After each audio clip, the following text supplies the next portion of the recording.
செவ்வாய் தினத்தன்று ஒரு முருகன் வழிபாட்டை தொடங்குங்கள். முதலில் முருகன் படத்தை மஞ்சள் கலந்த நீரால் துடைத்து தூய்மைப்படுத்தவும். பின்னர் பொட்டிட்டு சிவந்த மலரால் ஆன மாலையை சூடவும். 6 வெற்றிலையை எடுத்துக்கொண்டு காம்பை தனியாக கிள்ளி வைக்கவும். வெற்றிலைக்கு மஞ்சள் குங்குமம் பொட்டிடவும். இப்போது அந்த 6 வெற்றிலையையும் ஒரு தாம்பூல தட்டில் ஒரு வட்ட விசிறி போல் சுற்றி வைக்கவும்.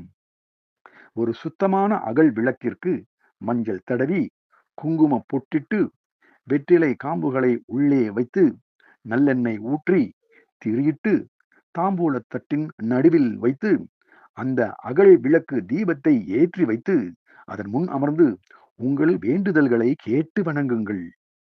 இப்படி 9 வாரம் தொடர்ந்து வழிபடுங்கள்.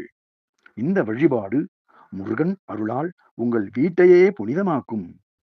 நீங்கள் கேட்பது கிடைக்கும், விரும்பியது நடக்கும், எல்லா நலன்களும் நன்மைகளும் உங்கள் வீடு வந்து சேரும், இது உறுதி. முருகன் ஆசி என்றென்றும் உண்டு உனக்கு. அவனை தொடர்ந்து வழிபட்டு வந்தால் உன்னை நெருங்காது தீங்கு.